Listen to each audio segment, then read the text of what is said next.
वो हो गया जो कभी किसी ने सोचा नहीं था। रूस और यूक्रेन का युद्ध 1 साल 10 महीने और 1 हफ्ते से लगातार चल रहा है, लेकिन रूस ने कभी यूक्रेन पर इतना बड़ा हवाई हमला नहीं किया। आखिर क्यों नाराज हैं पुतिन? आखिर एक बार में करीब 160 मिसाइल यूक्रेन पर लॉन्च करने की वजह क्या है? साल 2024 के पहले आखिर यूक्रेन और रूस के बीच शांति की पहल को इतना बड़ा झटका कैसे लग गया है?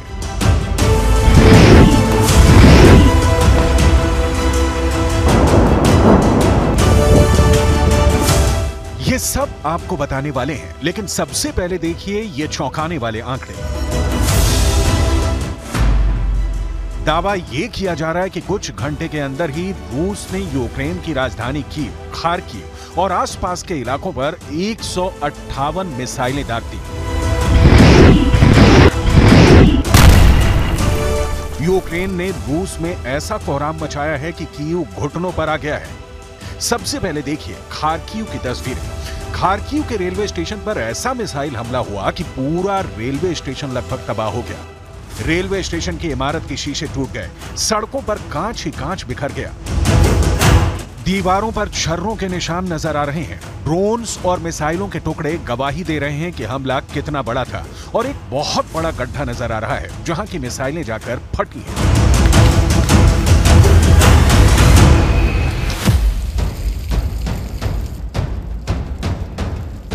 अब जरा ये तस्वीर देखिए जो बोयारका की है। बोयारका पर भी रूस ने बहुत जबरदस्त हमला किया है। यूक्रेन के लोग पूरे जलते हुए मकानों को बचाने की कोशिश कर रहे हैं। इस घर पर मिसाइल और ड्रोन से हमला हुआ है। बोयारका के हर घर के ऊपर दर्जनों ड्रोन्स और मिसाइल से हमला किया गया है। पूरे मकान के ढांचे से आग धधकती हुई नजर आ रही है। किचन पूरी तरह से बर्बाद हो चुका है। Зараз в тому числі організовано надання допомоги за участю органів місцевого самоврядування та наших волонтерів. Тривають аварійно-рятувальні операції щодо пошуку людей, в тому числі, які зникли поки що безвісти. Основне влучання – це в торговий центр. Є влучання і прильот біля пологового будинку. Завдячуючи Богу, ніхто не постраждав. Під час повітряної тривоги частина людей була евакуйована. यूक्रेन को रूस लगातार बुरी तरीके से तबाह कर रहा है। ज़ेलेंस्की शांति कायम करना चाहते हैं, लेकिन रूस तैयार नहीं हो रहा है। रूस की शर्तें बहुत बड़ी हैं। राष्ट्रपति पुतिन ने चीन के नेता शी जिनपिंग से वादा किया था कि यूक्रेन पर उनका आक्रमण 5 साल तक चलेगा। जापानी अखबार निक्केई ने गुरुवार को रिपोर्ट दी है कि पुतिन की टिप्पणी स्पष्ट रूप से मार्च 2023 में शी के मॉस्को यात्रा के दौरान आई थी, जब रूस पहले से ही 1 वर्ष और 1 महीने के युद्ध में था और उसे कई शर्मनाक झटके झेलने पड़े थे। पुतिन ने शी जिनपिंग से कहा था कि रूस कम से कम 5 साल तक लड़ेगा, मॉस्को अंत में विजयी होगा। पुतिन के इस बयान से पता चलता है कि वो रिपोर्ट गलत थी, जिसमें कहा गया था कि रूसी नेता चुपचाप युद्ध विराम वार्ता के लिए तत्परता का संकेत दे रहे हैं। ये कहते हुए कि पुतिन 2024 के राष्ट्रपति चुनाव में अपने लाभ के लिए शांति की तलाश का भ्रम पैदा कर सकते हैं।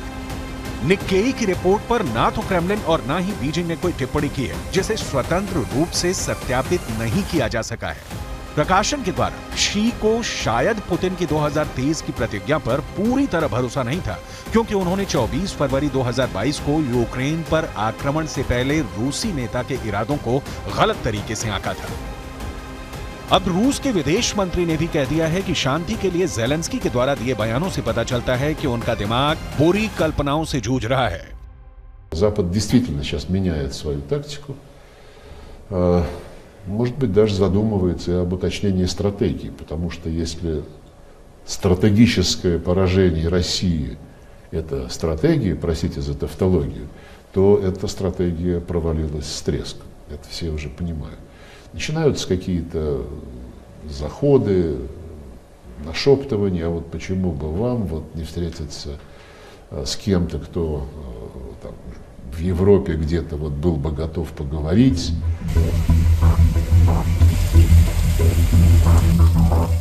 बोयारका कीव के पास का ही एक इलाका है और यहाँ पर एक के बाद एक दर्जनों इमारत पर ड्रोन और मिसाइलों से हमला हुआ है। आप इन तस्वीरों को देख सकते हैं। ये ईरान के शाहिद ड्रोन के अवशेष हैं। जिनसे हमला किया गया है। यहाँ भी पूरा किचन तबाह हो गया है, लेकिन यूक्रेन के लोग राहत और बचाव के काम में लगे हैं।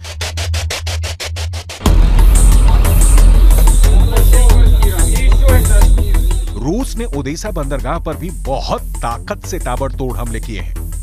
इस हमले की वजह से बंदरगाह के शहर में रहने वाले तमाम लोगों की जान उस वक्त सूख गई जब रूस के हमले से यहां के लोग भागने लगे और ओदेसा बंदरगाह के शहर में रहने वाले लोगों की इमारत में धुआं ही धुआं घुस गया।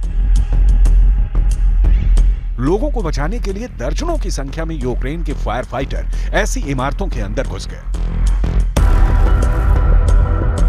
В даний час на всіх місцях влучання ворожих ракет працюють підрозділи ДСНС, розгорнуто пункт обігріву і пункт психологічної допомоги населенню. Сил та засобів на даний час хватає.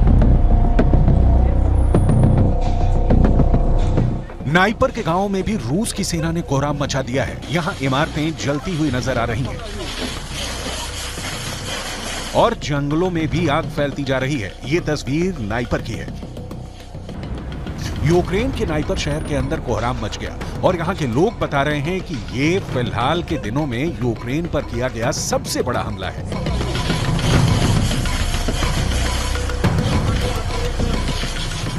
Одна людина загинула, 8 звернулися медичною допомогою, одна потерпіла в достатньо складному стані.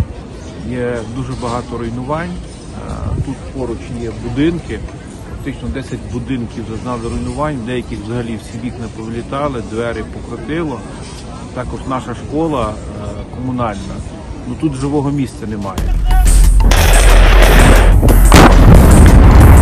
रूस ने कीव पर इतना खतरनाक हमला इसलिए किया है क्योंकि यूक्रेन ने रूस के कब्जे वाले क्राइमिया के बंदरगाह शहर फियोदोसिया पर रात भर हवाई हमले किए थे। यूक्रेन के इस हमले में लोगों की जान गई है। इतना ही नहीं, नोवोचेकर्स नामक एक बड़े लैंडिंग जहाज को भी यूक्रेन ने हमला करके भारी नुकसान पहुंचाया है। लैंडिंग जहाज नोवोचेकर्स 40 साल से रूस की सेवा में था। नोवोचेकर्स को पोलैंड में बनाया गया था। ये टैंक समेत कई तरह के बख्तरबंद वाहनों को ले जा सकता है।